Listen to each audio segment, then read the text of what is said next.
My good friend Marty McLean. He's an author, guitarist, many things. Great friend of mine. Check this out. This is a book called The Strum Method from Marty McLean. Made Easy Concert and Festival Production. That's pretty cool too. He does shows. He knows his stuff.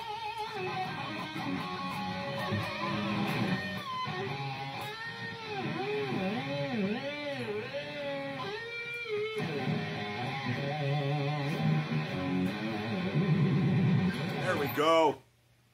Right now should be Marty McLean. I'm glad we got you on the show, brother. How have you been? I've been great. Thank you so much for inviting me on your show today. Welcome to Rockland Revolution. My buddy Marty McLean right here, author, guitar administrator from the groups, guitarist. What else? Promoter? Yeah, I think I've pretty much dabbled in just about every aspect of music that you can imagine throughout my my journey with music, which started when I was a teen. So here I am in my mid-30s and kind of entering a next, really neat role in teaching and trying to pass off some of the tips and that I've learned and how music can help us heal and grow and stay present. How long have you been and all that? The guitar world, for those Sure, people that don't know? I guess I'll give a little bit of background. So yeah, it started for me at the beginning of high school, in that wonderful time of everyone's life where we're trying to find out who we are and our identity and all that. And I was definitely one of the many that was trying to find that purpose. And I ended up joining choir. And specifically, my guitar experience started in choir. One of my college or high school classmates picked up the guitar. Rich Smith, I believe, was his name. I probably haven't talked to him since 2002. Rich Smith? I'm just playing. That's cool. He started playing these amazing jazz chords on the guitar and singing to them, and I just thought that was the coolest thing in the world. So I bought my first acoustic guitar, I think, at age 16. Pretty much was self-taught the whole way through, but I've more studied music on the vocal side, so really honed in my ear training and my rhythm and all of that through singing, and then just kind of was always playing guitar in the background. Do you consider yourself a rhythm or a lead? Definitely rhythm. Okay. Yep. Me too. As opposed to many, I was really admired. Jack Johnson really came on the scene at that same time that I started getting into guitar.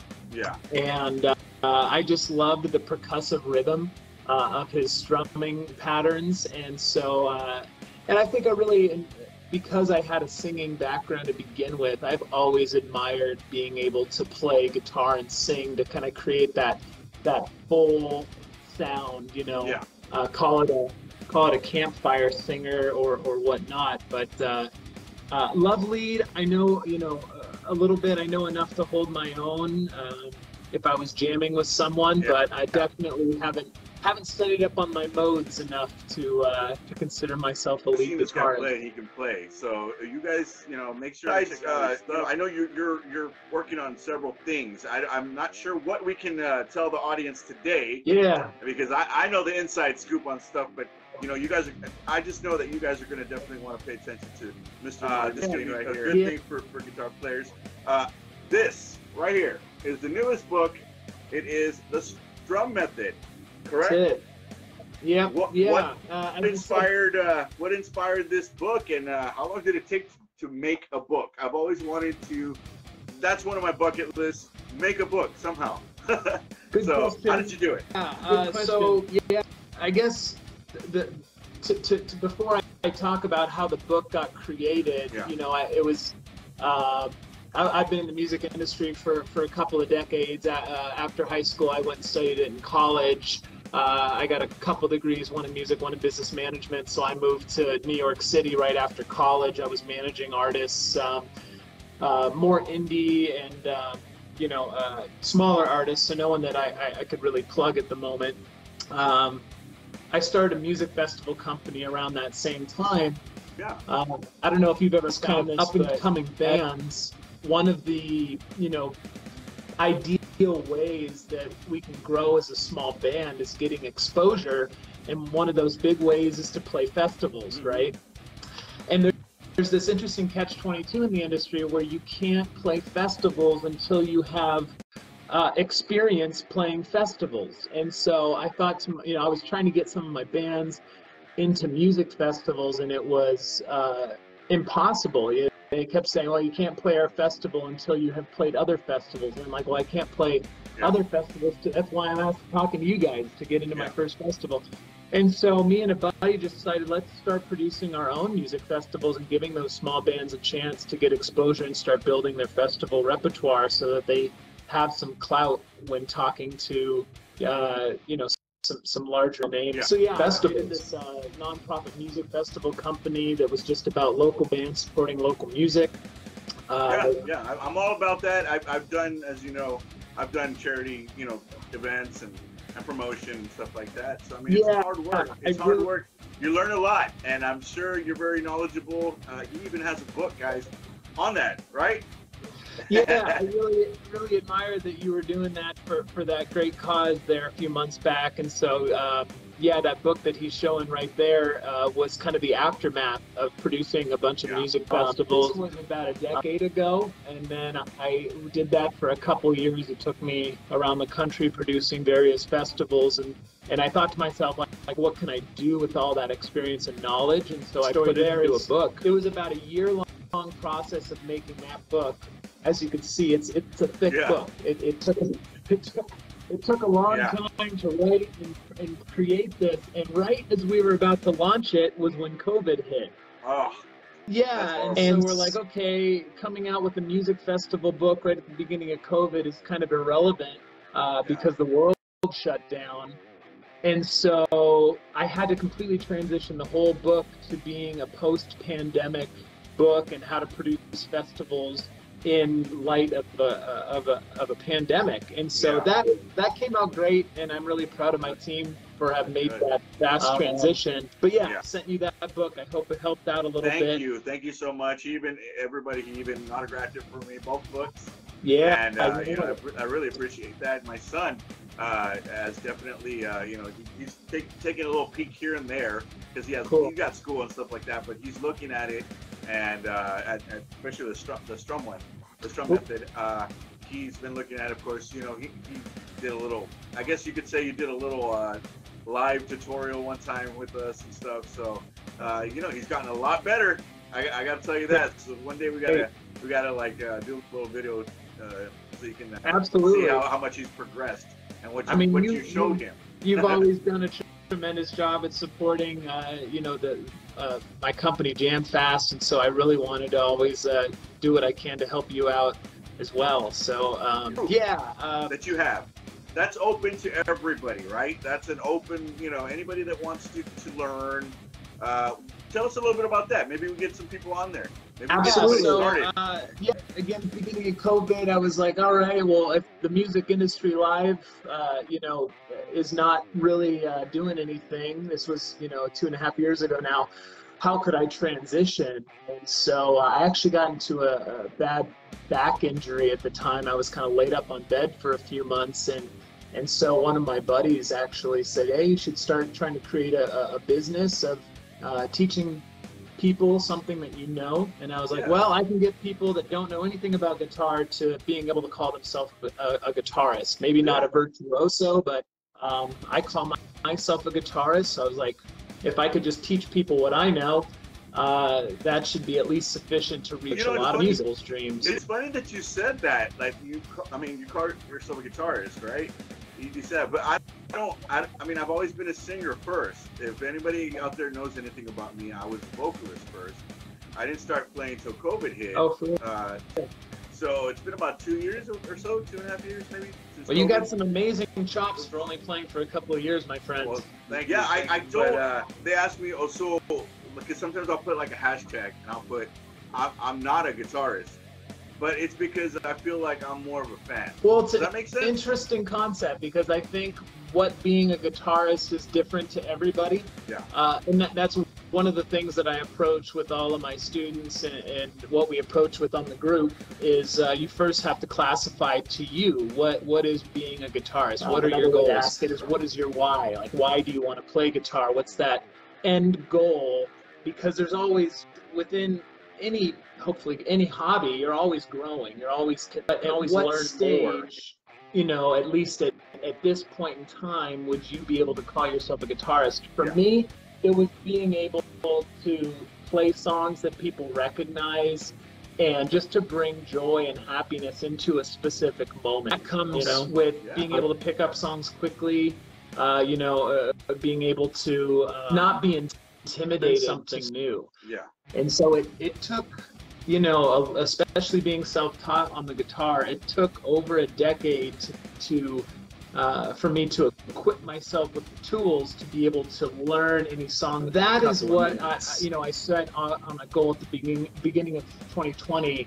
How could I compile all of my knowledge into a streamlined, linear way that could teach people all of the tools that they need to be able to learn any song in a couple of minutes? Because I want them to be able to do what I do. So I started teaching some students, as a lot of us do online, Zoom nowadays. It just started through trial and error, seeing where people were running into complications, where they were running into limitations and moving forward.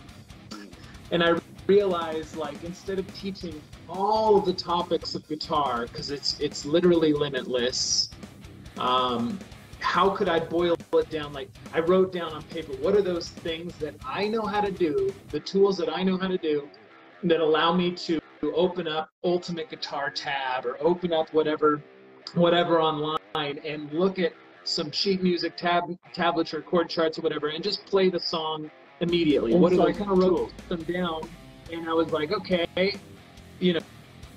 how can I make a cool little fun acronym to memorize these 5 tools? Yeah. And I don't know if you've ever played Wordle before. I'm familiar with what you're going to tell me right now, because I know we've talked about it, but I've never played that. Yeah, so Wordle is kind of this popular game nowadays, through the New York Times, I think, bought it, where you have 6 choices to figure out a random word that's 5 letters long. And so my wife and I play this every night. Wheel of Fortune, right? It's not. No, it's much quicker. So I was thinking something. We have a lot of... I get you. Yeah, no, I definitely was a fan of Wheel of Fortune at one point in time, and I guess that skill probably helps out with Wordle. But we're sitting there thinking, like, okay, if these are the 5 tools to learn guitar, how can we come up with a word that that helps with the memorization tool for those? And so we came up with STRUM, and that stands for Seeing Fretboard Patterns, Transitioning Smoothly, Reading charts, tabs, and music theory, understanding rhythm, and probably most importantly, that a lot of guitarists don't do is mastering ear training, and that kind of combines all of the different topics. So, in no very specific order, other than it ironically makes the word strum, we developed the strum method, which really tries tackling those 5 pillars for every guitarist, just to not overly complicated. Yeah, that's cool. I mean, that's awesome that you became. I mean, you like made your own method of learning that, and now you can teach it to somebody. So, where can they get your book? And how can they get your maybe a personal lesson from you? Yeah. So Jamfast is the name of my company. JAMFAST, one word. We have many coaches, and so depending on where you're at with your level. I have some students that are beyond my level. So fortunately, I got some killer rock stars that live in Hollywood, California, that I could just match them up with, so that they can keep progressing. Obviously, my book it's on Amazon, so you can get it there. We have a Kindle version. We have the paperback version, which I sent you, and we got a hardback version of the book. I would most promote just being a part of our community, because I think playing guitar is about we can do a lot on our own. And we could do a lot sitting in a room, kind of thumbing through some songs that we know. Yeah. But I think what really the point of music is that can joy, and sitting at home and running through some neat scales that we just learned, that totally is joyful. But I think that you start expanding your horizon of what's possible with music when you start playing with other people. Definitely. Yeah. For me, like, I just want to let everybody out there know, learning guitar has been very definitely in the past. I'm almost sober 3 years now. Thanks. I went, to a different addiction, I guess you could say, which is the guitar. Definitely a positive thing, and I got to give a lot in my life to a situation that happened. I mean, it's a bad situation that's how do I say it? Because of a situation that happened with my uncle. He had cancer and stage 4 lung cancer. So when they asked for me to help, because I hadn't done any of the shows like for the American Red Cross or anything like that to raise money in a long time. So I was asked, hey, can you help? Can you help us? We're gonna need money for this. This is expensive. So because of that, I ended up and I was already like getting away from drinking and everything. I was trying to stay sober and everything. I started back into getting into guitar. I said, you know what, I'm gonna play acoustic, right? I'm gonna play acoustic and I'm gonna just do a couple of songs, right? That's how it started. That led to me learning more about guitar. Learning about different types of guitars, how to fix them, how to play it. A little bit. And then we learn what distortion is, and we're like, that's a whole other world. Oh yeah, we do. That's it. That's a whole other feeling that acoustic. I was going to ask you, sure. What do you prefer, electric or definitely acoustic for me. I think that the main reason is again going back to my original love for that percussive strumming, and there's a lot of I think dynamic that you get in an acoustic with the slapping and the using the finger picking with the strumming, kind of mixing all that together, that gets lost when you move to an electronic instrument, because it's all transferred through electro waves and out through the amp speaker, and so you don't get all that. It's a lot harder to play acoustic, I think. I mean, when you start transferring to electric, it's a lot easier. Like, I try to get my students to start on acoustic for that reason. I think that moving from acoustic to electric is really nice. Because you're like, oh, these frets have been straining my calluses, and these, and then you move to electric, and you're like, oh, this is so much easier. Why didn't I first have to start with this? And the reason is because when you start with electric, much more difficult to move back to acoustic. And I think a lot of the fundamentals, are learned on the acoustic. Even audibly, I think you can hear a lot more with the...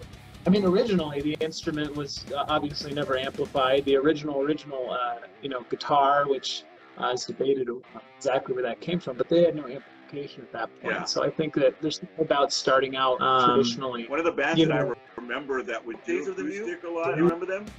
Of the New. I don't. They were Travis Meeks is a singer, and they had that. What song was it called? I forgot. I'm gonna write it down. Either way, check it out. They played acoustic, and they actually opened up for Creed and all that. That type of stuff. But they were just playing acoustics, and it still sounded like a full show. You know what I mean? And that was amazing. You got to check that out. But they're not together anymore. But the members became tantric, I believe. Okay. With a different singer. The thing so rich about acoustic guitar is that I just love that fullness that it can bring, and debatably you can manipulate your amp settings to create the kind of sound that you want. What kind of gear would you do you prefer? As an acoustic and maybe an amp with it? I don't know if you use amp if you're going to do a show or something, but or acoustic. What's your favorite gear? That's a good question. Well, again, if I'm going to stick with acoustic, the common discussion is Martin or Taylor, right? Okay. With acoustic, and so I have played both of them many times, and I find that they highlight a different frequency. I found Martin is always brighter, and I found Taylor has always got a bigger space that's good to know because him. I haven't tried them yet. Yeah, That's crazy. I mean, yeah.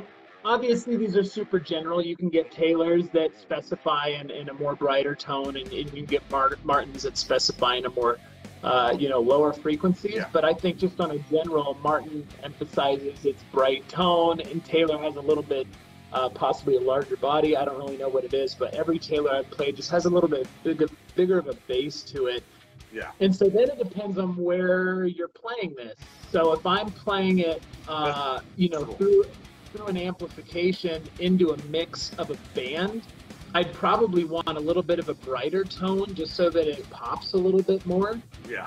But if I'm playing in a campfire and I'm by myself, you want that bass to really help with the rhythm section. And so I actually, what's hanging up behind me is a Breathe Love. I don't know if you ever heard of that. Beautiful guitar. I wish I knew more about where they're based out of. But when I plug one of those in, or if I have it unplugged, I think it has a brilliant balance of both bass and treble frequencies. And so I use Breathe Love just because it's kind of right down the middle of the road. With electric, of course, I got the Fender Strat and the Gibson Les Paul. Yeah, there you go. That Gibson Les Paul actually is a funny quick story. I bought that Gibson. So one of the bands that I managed out in New York City 3 years ago, the guitarist was selling that guitar. And I was living in Hawaii at the time. I called him up and I said, hey, I'll buy your guitar, but I want you to sign it. And he was like, I'm no one famous yet. And I was like, oh, that's not the point. It's more nostalgia. I'll buy it from you, but you got to sign it. So I have him sign it. And then I actually, that was like all the money I had at the time was just to buy the guitar. I didn't have enough money to ship it to me. And so I was like, okay, can you hold it in New York City? And he's like, no, I can't do that. I don't have any room. I'm moving. That's why I'm selling it. So I happen to know a pretty famous music engineer really well. When I lived out there, I got the opportunity to record some albums, produce some albums, and we used a pretty famous engineer. Marty, you're holding out on me, man. You haven't told me that before. What's up? Oh yeah, I got stories for days. Robert Smith. If you ever want like a professional recording done, go to New York City and meet Robert Smith. Tell him more. From The Cure, is it? No, good question. He did mix their albums, and he's worked with David Bowie, Michael Jackson, like you name it. He's like done their albums, and so. Mark, I like how you're so casual about. Yeah, I know this guy. Yeah. You're just that. That's cool. That's really cool. He has that personality of just so real, so down to earth, and so I called him up and I was like, hey, I got this guitar. I just bought it in New York City. Can you hold it? I'll be out there shortly to New York to pick it up. And he's like, yeah, of course. I'll just keep it with all my equipment. So I coordinated that swap, and then COVID hit. And so I have not been out there to New York for years. And he's been holding this guitar for me for years. Oh and my I God. felt so terrible that I put this on him. Well, finally, I think it was like 4 weeks ago, he sends me a text. He's like, hey, I'm finally getting rid of my storage unit. I'm clearing out all my equipment. I need to do some with this guitar. So I was like, here, I'll send you some money. Just put it in the mail and send it over. So finally, 3 years later, after I bought this guitar, it's now hanging on the wall. That is so cool. That's a good story. Yeah. Well, maybe we can have him on the show sometime if you want to reach out to him. Absolutely. Maybe he has. I'm sure he has a couple of stories we can all enjoy here. Oh, that's for sure. Different people, or maybe we'll all get on a chat together. Yeah. The show, but he's been in New York for years. Sorry. What do you recommend for a beginner as acoustic? Anybody out there that's going to start? What would you recommend? My first guitar was an Ibanez. And I didn't pay more than $200. It was probably $150 Ibanez. And it's lasted almost 20 years. I still have it in the closet.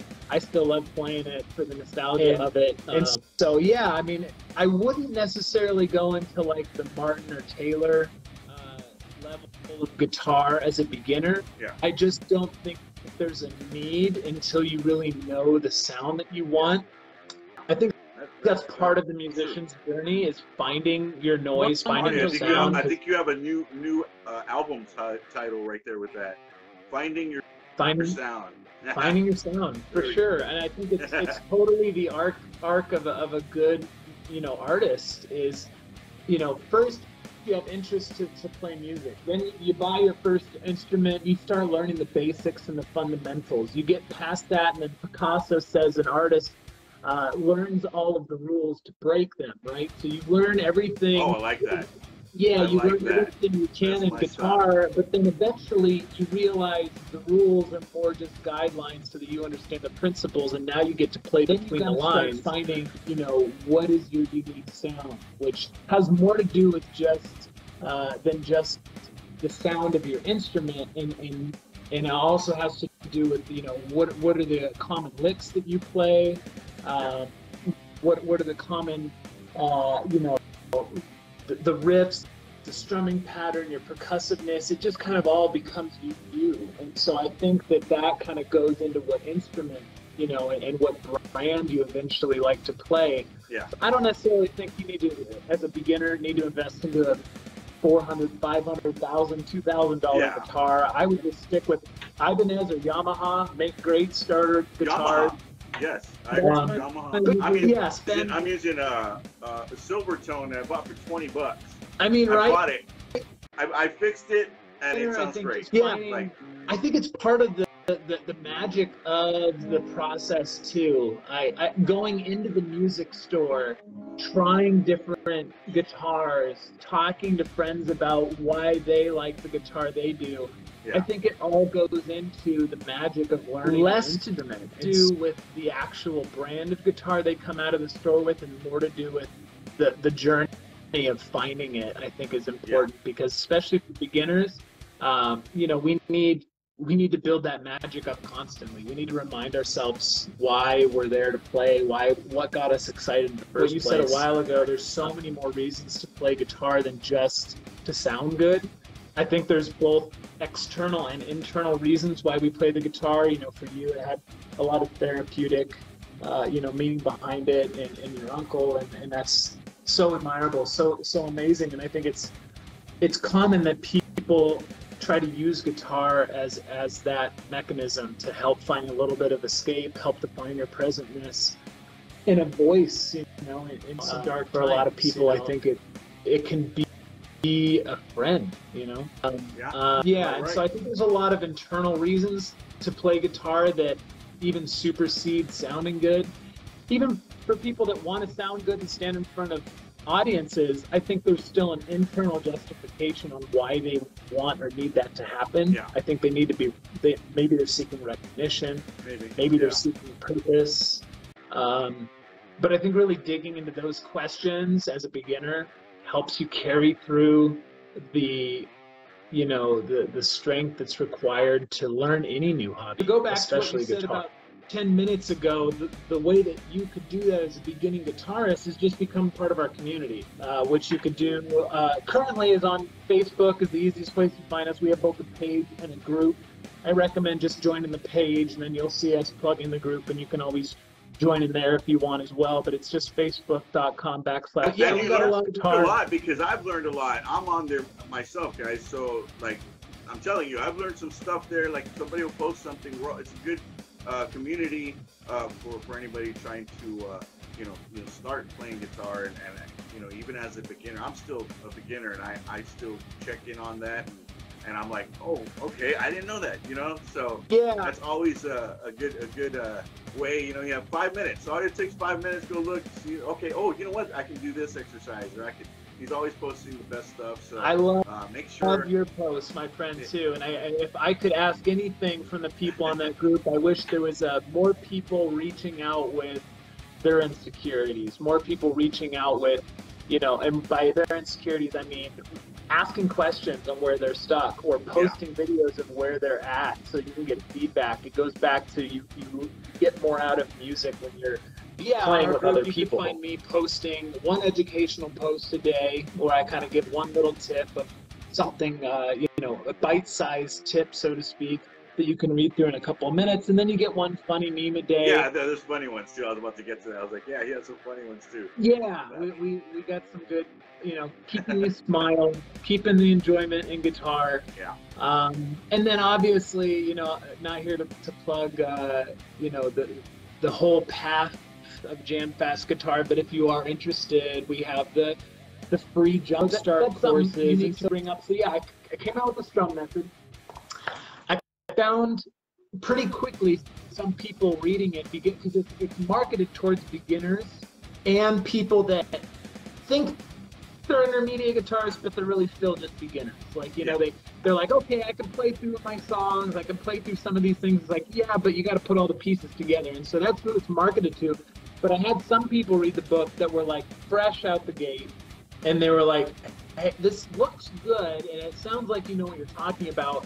But what about the stuff just before then? Like I just bought my first guitar and it's sitting in the case. Like, what am I looking at? And so what I did, which I just mentioned, is I created this 7-day jumpstart course that's free online, and it's a series of videos that help you take the guitar out of the case, understand what you're looking at, the anatomy of the guitar, how to tune it, how to play your first chord, just get all the super-duper fundamentals down before you get into the fundamentals of the book. When you buy the book, it comes with a couple of bonuses in the first couple of pages, and one of those pages shows you how to get that free access to the 7-day jumpstart. Join the community. Get out there. It's all about play some guitar. I mean, you can play by yourself, and that's cool, but it's just a totally different experience when you get to share. There's like this. I mean, I know you know this, Rick, because you play in groups. I'd love to hear in a second more about your tour coming up. But you would probably attest that there's such a different energy that's involved when all of a sudden you're playing with even just one other human. And it's like you could be by yourself playing your guitar, and you could be in the moment. You could play this song and be like, okay, this sounds good. Yeah. But then as soon as you start playing with somebody else in any capacity, there's like a switch that flips on. And it's this like almost addictive adrenaline. I think it's just adrenaline that just starts shooting through. And that's where I think the magic happens with playing music. Definitely. You better have a good drummer, though. You don't want to keep going, slow and then fast and then slow. But yeah, no, I totally get that, man. It's music is great, man. I fell in love with it again. I'm sure, people out there will, get a chance to check out his books. Go check out his group on Facebook. Videos, anything that you can reach out to him. Reach out to you. I am very approachable. Hey, Marty, I need you.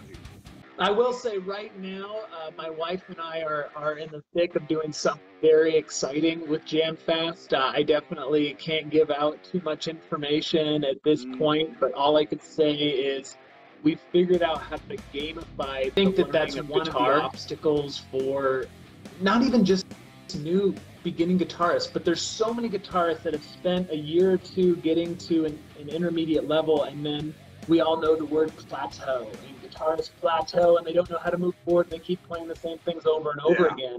And so me and my team have been really trying to figure out how can we gamify the process of learning guitar to keep people moving forward wherever they are. We have figured it out. All I gotta say is you guys need to keep your eyes and ears on Marty. Yeah, we're changing the industry, no doubt.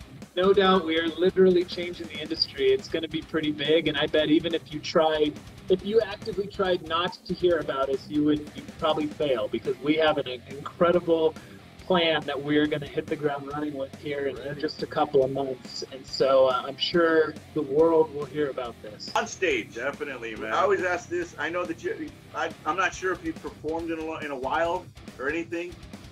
Give me your best experience, and then give me your worst experience on stage. Just that's fun. My worst, that way we can finish on the best. The worst experience. My parents paid for me to go study at Stanford for not a crazy amount of time. It was that the summer, like for 3 months, I went and lived on campus at Stanford.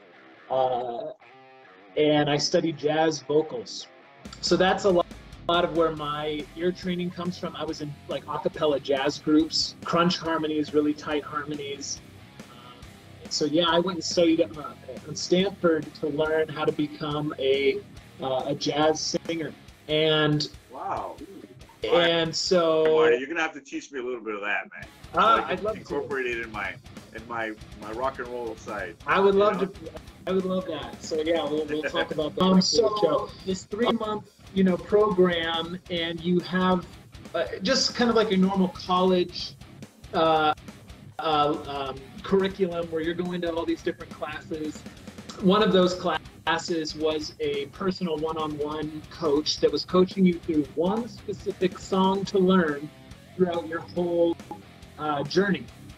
Yeah. That dealt with a lot of scatting. So one of those cool. Subclasses was all just scatting, but then your one-on-one lesson with your coach, it was a song, and I sung "Close Your Eyes." I can't remember the original artist. I can't even remember the words now, but it's like, close your eyes, close your eyes. It's like one of those old standard jazz songs. And I was practicing it for months, I think this might have been my first time like living away from my parents for that long. And then it culminates to all of the parents of all these students. Mind you, it was not just vocalists. It was a jazz camp for all musicians, and there was probably 1,000 kids on this program learning every different instrument. With vocals, there was maybe only about 30 or 40 of us. And so it culminates that summer with all the parents coming and watching the kids perform that song that they've been practicing the whole year. Sorry, the whole three months. And so I'm in this, throughout the 3 months practicing with my own 3-piece band, because the drum section, their a culminating song was being the drummer to my song. It was just they were practicing drumming, and they were doing the drumming to Close Your Eyes. I was singing it. There'd be a bassist. And this huge auditorium, over 1,000 people. I'm 17 years old. I walk out on stage, and I gotta count them in, and I'm like, I gotta hear the beat in my head first. I'm like 5, 6, 7, and then they hit it in with the music, and I just get red hot. I get nervous. I'm like, a lot of people have been there. I don't know how, there's some people that have the gift of not being afraid of the audience. Actually, we've talked about this on the show before about performances where, and you said this earlier about turning on a switch. Yeah. Which is crazy because, like I've said before, you get on stage, and then I can be nervous as hell and almost throwing up and everything. Yep. I get on that stage, start that first song. If I'm gonna sing, it's over. Like I'm already, that switch is on. People call it being in the pocket. I think there you go. That's a good way to say it. Yeah. And so I think the alternative from being in the pocket is you're up in your head, and you're like out here looking at, thinking about judgment, thinking about the people, instead of being in the pocket of your musicians and your band. And so that's one thing of an artist, is trying to, stop that part of your brain that's thinking about judgment and what's happening outside of that pocket. So anyway, I hadn't learned that at this point as a 17-year-old at the end of my Stanford summer course. And they start coming with the music, and I come to that first line, and I can only remember the words of the name of the song. And so I did what I just did for you a minute ago. I was like, close your eyes. And I just started freaking out. And all I could do was think of just go to the scatting section. So I was like, and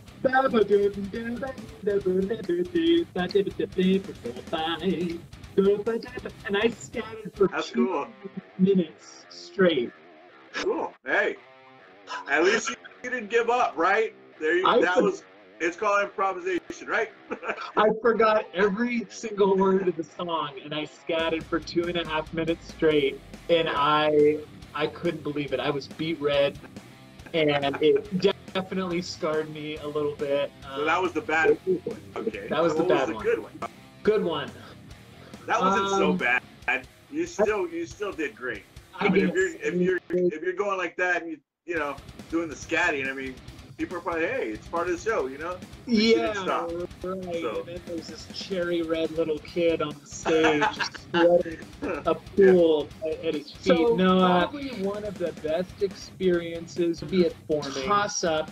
Honestly, it's the cop-out answer is it's all times of performing on stage where you find yourself in that pocket and you lose space and time. You're just in the music. It's a feeling like none other. You know, I've only heard it being equated to scuba diving, which I love to scuba dive. Have you ever scuba dived before? No, I wanted to.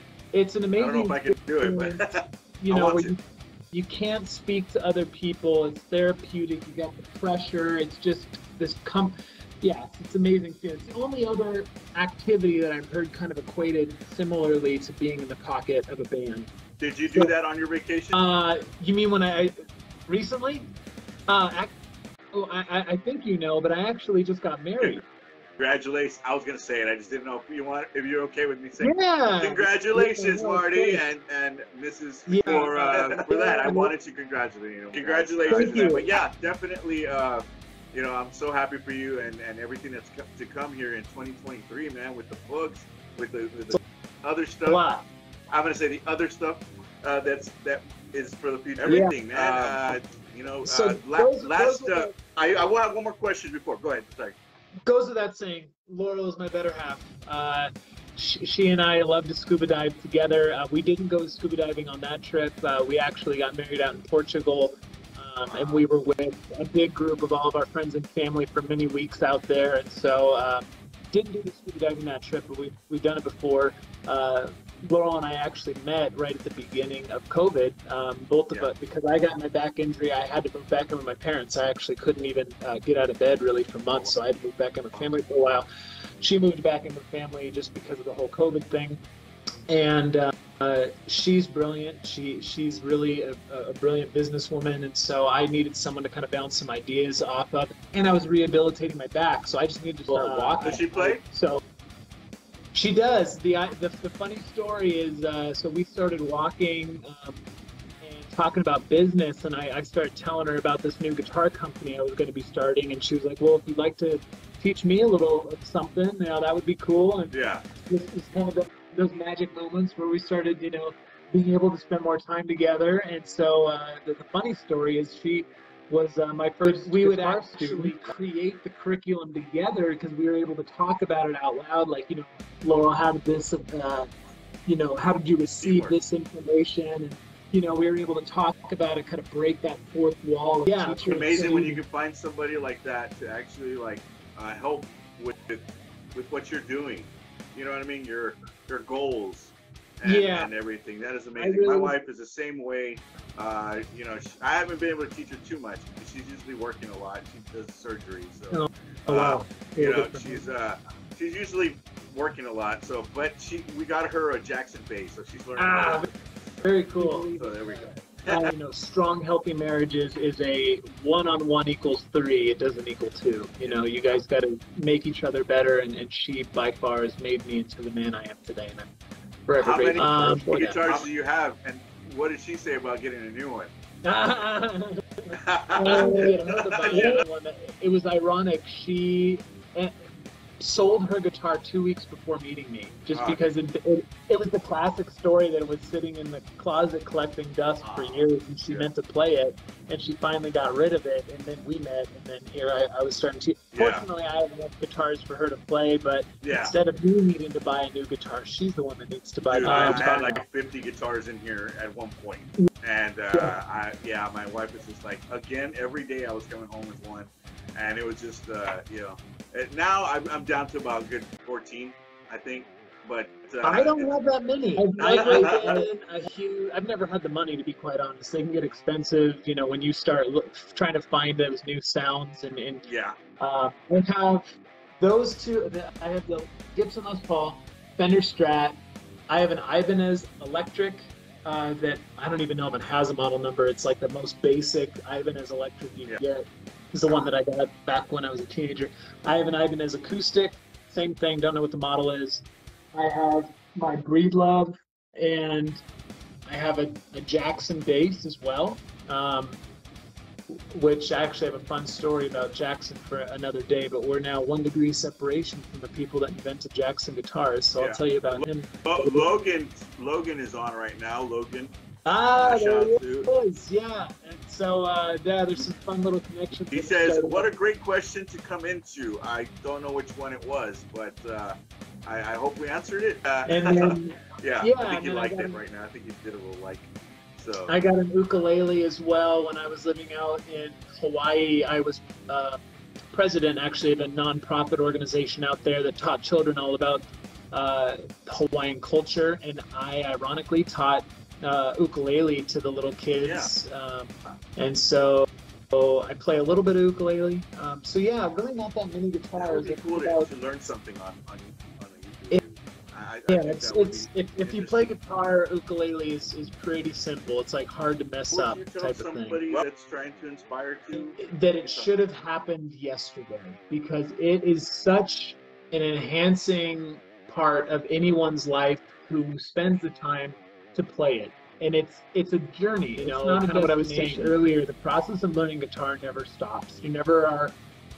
No one is ever good enough to be like, oh, I'm going to stop learning guitar at this point. It's an ever-growing process, and I think that just that journey is what makes it such a rich thing to do with someone's life. Is it gives us a lifelong hobby that can stick with you through your old age. I hear a lot of people saying, I can't play because I'm old. And it's like, no, it's actually working out the exact muscles you need to not create your arthritis, to keep things lubricated. It helps with your brain synapse connection, and it helps with Alzheimer's, and it helps to grow the part of your brain that's needed for better comprehension, better Yes, exactly. I was so much say greater that.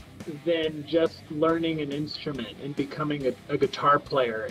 It brings joy into a household, which I should really emphasize. Our main mission with JamFast is to create one musician in every household in the world. And I feel that so many households have, you know, whether it's both parents or one parent, there's always, I don't want to call it substance abuse, because maybe it's not abuse. Maybe you're just drinking a drink or two, or you know, smoking once or twice a night. But I think that if that was replaced with music, it would enrich the household and give everyone happiness and joy around a wholesome, you know, growing experience as a vice. Because as you said earlier, we replaced one addiction with another.